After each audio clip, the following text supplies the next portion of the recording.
Hello, good morning.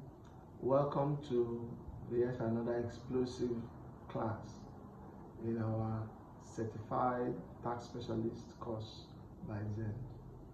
It's been an amazing journey. When we started from a few weeks back, almost 3 weeks ago, 4 weeks ago, we had an overview about the different taxes, the structure of the taxes in Nigeria and the different taxes that are being collected by different arms of government. Then we did a whole expose over 2 weeks period about the different tax laws in the new tax reforms, about all the 4 laws. We did an expose on them. Last week we now had a course. Before last week we did a course on tax enumeration and data analysis, which was really interesting. Then last week we had a course on field collections, how to go about collecting taxes in the field. Excellent field collections. We did a whole model of how to start, how to end, how to structure the team for effective field collections. Today we are going to, now things are getting really serious and really heated up. We are going to delve into the critical meat of the whole course. And what am I talking about? Today we are going to discuss tax assessment. Tax assessment, it's really an interesting subject. And I'm going to discuss some of the highlights of what we are going to. Okay, yes, so what are we learning today? Today our subject is tax assessment. It's a very fun subject. I know all of you are going to so be excited about it. Tax assessment, demand notices, taxpayer data management. I mean, this is the crux of the matter. How do you determine the amount of taxes that the different taxable individuals are supposed to pay? And first of all, who are the taxable individuals? We've spoken about who and who in our previous classes, who and who are supposed to pay taxes. But what is the amount or the value of the taxes that you're going to collect or demand from them? How do you go about demanding for those taxes? Which brings us to demand notices. Then taxpayer data management. How do you manage taxpayer data? All these are some of the things, some of the key highlights of today's lesson. I want you to sit back and be ready for a really, really enriching class. You know, the Nigerian Tax Act 2025 has consolidated a lot of the taxes that people are supposed to pay and then simplified some of them. If you recall, in our previous class, we discussed about the presumptive tax regime for the informal sector.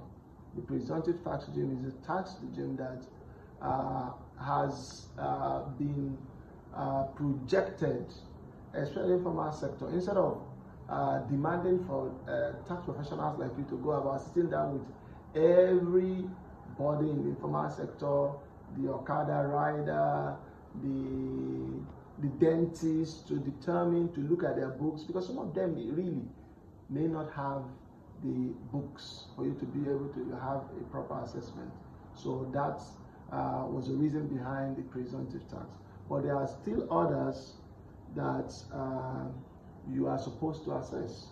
So the Act consolidates and updates the various tax laws, including the personal income tax, company income tax, and others. It introduces a more progressive structure for personal income tax, maintains. Now it introduces, there's something different about the personal income tax. It maintains the corporate tax rates and upgrades the exemptions for personal income. There are also exemptions for small businesses and includes additional levies like the developmental levy. In this tax regime, taxable persons are broadly categorized as follows. You have the individual taxpayers, you have the companies that you collect the company income tax, you have partnerships, these are people that you can collect taxes from, you have trustees, estates and settlements, You have non-resident Nigerians, especially entities in the petroleum and mining sector. Then you have resident Nigerians that are, now this is very interesting, resident Nigerians that are taxed on worldwide income. Some people are in their house in Nigeria earning money from the US, doing freelancing for different companies all around the world. This tax law captures how to tax them, while non-Nigerians that earn income in Nigerians are categorized as Nigerian source incomes, and they are also taxed.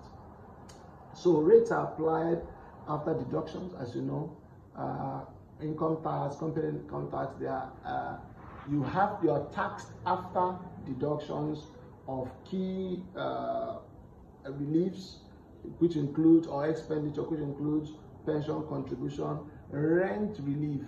This government introduces a rent relief for you to pay your tax, for you to use the relief from your income in paying your house rent. It's also included.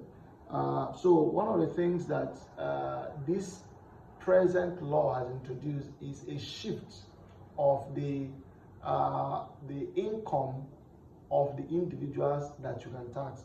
Currently, what we have, you cannot tax any person in Nigeria whose income is less than 800,000 naira. So when you meet an individual, before you begin to make a demand for them to pay tax, you have to do an analysis to ensure that they're you have to do analysis to ensure that they're okay. So as I was speaking, we have an exemption for individuals. Yes, you can tax everybody, but anyone that is earning less than 800,000 naira, the law prohibits that person to be taxed. Then you have the value-added tax. The value-added tax is maintained still at 7.5%. Capital gain tax, income tax has a minimum now of 15%. Then we are going to go deeper into the different categories and the actual taxes that you expect to collect from each taxable person. Remember, this course is about tax assessment. For the individuals, the individual taxpayers include employees, self-employed persons, informal sector workers. This tax is progressive, applied to chargeable income after relief.